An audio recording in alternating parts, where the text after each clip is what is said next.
Hello रफियो, this is Jasmine. आज की वीडियो में बताने जा रही हूँ कि बिजनेस फाइनेंस क्या होता है। दोनों चीज़ एक दूसरे पर डिपेंड रहती है। हमारी बिजनेस आप स्टार्ट करो, मैनेजमेंट भी करो, उसमें भी फाइनेंस लगता है। जैसे प्लानिंग करो, उसमें भी फाइनेंस लगता है। आज इस वीडियो में मैं क्लियर करने वाली हूँ कि बिजनेस फाइनेंस क्या होता है।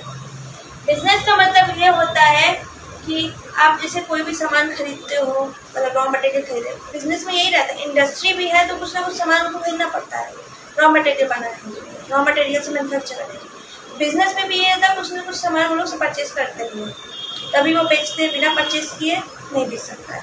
और फाइनेंस मैनेजमेंट, फुल मैनेजमेंट के प्रोसेस में फाइनेंस आता है। कैसे? प्लानिंग में क्या होता है, जैसे कि आप प्लानिंग कर रहे हो, आपको कोई भी प्लेस जगह लोगे, जैसे प्लानिंग कर रहे हो, जैसे आप अपने घर में भी प्लानिंग कर रहे हो बिजनेस स्टार्ट करने का, इसमें क्या लगता है? ऑब्वियसली से बात, जब प्लानिंग होती है तो थोड़ा नाश्ता पानी होता है। इंटरव्यू तक में भी आपको, अगर मॉल वगैरह में आपका इंटरव्यू है, उसमें भी लोग पैसा मतलब कि कोई रेस्टोरेंट में जाके ऑर्डर करते हैं, उसमें फाइनेंस लगाते हैं। प्लानिंग में टाइम भी बहुत लगता है। जैसे अगर आप प्रोफेशनल वे में प्लानिंग करते हो, जैसे घर पे आप प्लानिंग किए, ठीक है, तो घर में भी आप प्लानिंग करते हो तो चाय कॉफ़ी की ज़रूरत पड़ती है। वो चाय कॉफ़ी तो फ्री में आता नहीं है, फाइनेंस से आता है। तो एवरी मैनेजमेंट ऑफ बिजनेस के मैनेजमेंट में सारे प्रोसेस में प्लानिंग आती है, सारे प्रोसेस में फाइनेंस लगता है। फाइनेंस का मतलब ये होता है कैश। बिजनेस फाइनेंस आप सुने होंगे कि बिजनेस से रिलेटेड अगर आप कोई भी लोन लेते हो तो लोन का पर्पस क्या रहता है कि आप अपने लड़की की शादी करवा सकते हो, उससे कुछ भी कर सकते हो। लेकिन फाइनेंशियल इंस्टीट्यूशन, मतलब जो बिजनेस के लिए फाइनेंशियल इंस्टीट्यूशन ये होता है जो सिर्फ बिजनेस वालों को ही फाइनेंस देती है। फाइनेंस का बहुत यूज है हमारी बिजनेस में। बिजनेस बिना फाइनेंस चल ही नहीं पाती। बिजनेस और फाइनेंस दोनों एक दूसरे से इंटरेक्ट करते हैं। आज इस वीडियो में मैं क्लियर करती हूँ। तो पहली बात ये है कि बिजनेस में क्या रहता है, कम्युनिकेशन प्लस सर्विस। कम्युनिकेशन का भी, अगर लोग आप कम्युनिकेशन किसी से कर रहे हो, जैसे कॉन्टेंट वगैरह भी किसी के लिए बनाए, वो पब्लिक के लिए बनाए किसी के लिए, उसमें भी आप पैसा दोगे। कम्युनिकेशन और प्लस सर्विस का भी पैसा लगता है। नेक्स्ट है परचेज रॉ मटेरियल। आप परचेज, जैसे मैंने बताया थोड़ी देर पहले कि आप अगर आप इंडस्ट्री करते हो तो आप रॉ मटेरियल खरीदोगे, मशीनरी खरीदोगे, रेंट के लिए बिल्डिंग खरीदोगे। और जैसे कि अगर आप वो रिटेल बिजनेस है तो आप होलसेल की बिजनेस से या मैन्युफैक्चरिंग की बिजनेस से भी परचेज करते हो। बिना पैसा लगाए, बिना कोई रॉ मटेरियल की बिजनेस चल ही नहीं सकता, चाहे वो इंडस्ट्री क्यों हो, तो उसमें भी फाइनेंस लगता है। आप ईच एंड एवरी स्टेप पे फाइनेंस लगता है। जैसे कि आपको नेक्स्ट है ट्रांसपोर्टेशन और सर्विस। यही मैं बताने वाली थी।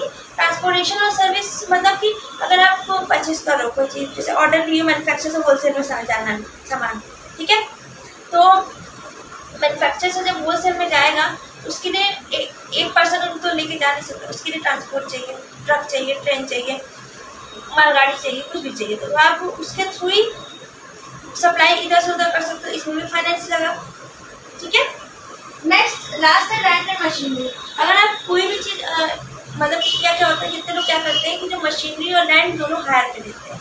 मशीनरी भी हायर पे लेते हैं, मतलब कि आपको महीने का इतना दूंगा तो मशीनरी यूज़ करें, और रेंट भी हायर। कितने लोग परचेज करते हैं, परचेज करने में भी पैसा लगता है, रेंट लेने में भी पैसा लगता है। कितने लोग एडवांस पेमेंट करते हैं, कितने लोग बाद में पेमेंट करते हैं। बिजनेस फाइनेंस का मतलब ये होता है कि जो भी बिजनेस में वर्क हो रहा है उसके लिए जो खर्चा लगता है, चाहे वो रॉ मटेरियल को स्टाफ देने के लिए हो, चाहे स्टाफ को मोटिवेशन भी हो। जैसे कि स्टाफ अगर मतलब कोई उसकी प्रॉब्लम घर पे चल रही है, उसकी कोई मम्मी की तबीयत खराब, उसको पैसे की जरूरत, तो भी आप उसको मोटिवेशन करने के लिए भी पैसा दोगे, ताकि वो पैसा ले और उसी मन से काम करेंगे। उन्होंने मुझे ज़रूरत पड़ी तो उन्होंने मुझे पैसा दिया। स्टाफिंग का खाली रिलेशन ये नहीं होता है सर्विस और कम्युनिकेशन। स्टाफिंग का मतलब ये होता है कि उसको उसकी मतलब कि उसकी परेशानी को समझ के उसकी हेल्प कर। अगर ऐसा करेंगे वो स्टाफ चाहे जो हो जाए वो आपके हाथ से छोड़ के कभी नहीं जाएगा। तो बिजनेस फाइनेंस, जैसे कि मशीनरी, जैसे आप इंडस्ट्री का एग्जाम्पल देते हैं, ठीक है, आप इंडस्ट्री के लिए प्लानिंग करते हो, मैं इंडस्ट्री करूँगा, उसके में मशीनरी का इंतजाम करोगे, प्लानिंग करोगे, तो प्लानिंग घर पे नहीं हो पाती, तो रेस्टोरेंट में या फिर कोई मीटिंग में नहीं करते, उसके संग चाय कॉफ़ी की ज़रूरत रहती है। और लोग आते हैं, जैसे प्लानिंग का प्लेस बना है तो लोग आएंगे, जो प्लानिंग मीटिंग में रहेंगे वो लोग आएंगे, वो लोग भी खर्च करके आएंगे। पेट्रोल, गाड़ी से आएंगे तो पेट्रोल का खर्चा करेंगे, बाइक ऑटो आएंगे तो हायर का खर्चा करेंगे। तो सारे प्रोसेस में ये बिजनेस फाइनेंस होता है। तो आपको ये समझ गए। फिर उसके बाद प्लानिंग होगी, फिर उसके बाद आप मशीनरी रॉ मटेरियल खरीदोगे, अगर प्रोडक्ट इंडस्ट्री है उसमें भी पैसा लगेगा। फिर उसके बाद आप लोकेशन चूज करोगे, लोकेशन चूज करने में भी पैसा लगता है। कैसे? जैसे कि आप लोग दलाली का नाम सुने होंगे कि दलाली लोग क्या करते हैं, अगर किसी को घर चाहता है लेते हैं, किसी को जरूरत हो उसको बताते हैं, दलाली करते हैं, ठीक है। तो ऐसा इस बिजनेस में भी होता है कि पता करते हैं हम, अपना खुद से तो जगह जगह जाके पता कर नहीं लेंगे, किसी को पर्सन को रखेंगे, उससे कहेंगे कि पता लगाओ कि कौन सी ज़मीन खाली है, कौन सी ज़मीन बिल्डिंग में प्रोडक्शन नहीं हो रहा है, वहाँ पे हम अगर प्रोडक्शन कर सकें इसके लिए, ठीक है। फिर होता है स्टाफ को सेलेक्ट करना। स्टाफ को सेलेक्ट करने में भी पैसा लगता है। अब इंटरव्यू दोगे, इंटरव्यू चाय कॉफ़ी पानी जरूर दोगे, मॉल वगैरह में अच्छी कंपनी बड़ी कंपनी इंटरव्यू।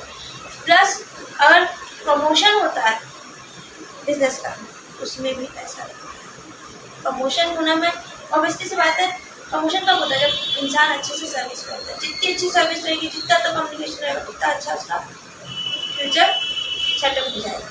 बिजनेसमैन वालों को क्या चाहिए? जो स्टाफ लोग हैं, सब जो सारा सामान है जो मैंने बताया कि ये प्रोसेस लगता है, वो सब एकदम जैसे प्लानिंग हो वैसे होगा तो जरूर बिजनेस होता है। कभी कभी क्या हो जाता है ना, बिजनेस तो चलाने की प्लानिंग आप जितना टाइम लगाओगे प्लानिंग करने में, उतना अच्छा बिजनेस स्टार्ट होगा। क्योंकि आप हर एक स्टेप, जैसे आप प्लानिंग करते हो कोई चीज़, तो हर एक स्टेप आप देखो कि इसका, जैसे कि आपने कुछ भी चूज़ किया, उसका निगेटिव इफेक्ट भी देखो और पॉजिटिव इफेक्ट भी देखो, और उसमें नोट करो। जैसे मशीनरी लिए, मशीनरी परचेज करना है या हायर पे लेना है, तो परचेज करने में क्या क्या फ़ायदा आएंगे लिखिए, और क्या क्या नुकसान आएंगे, और हायर करने में क्या क्या फ़ायदा आएंगे उसके नुकसान लिखिएगा। इससे आपको पता चल जाएगा कौन सी चीज़ बेस्ट रहेगी आपके लिए। So thank you so much for watching my video. See you soon in the next video. Please like and subscribe to like. Thank you.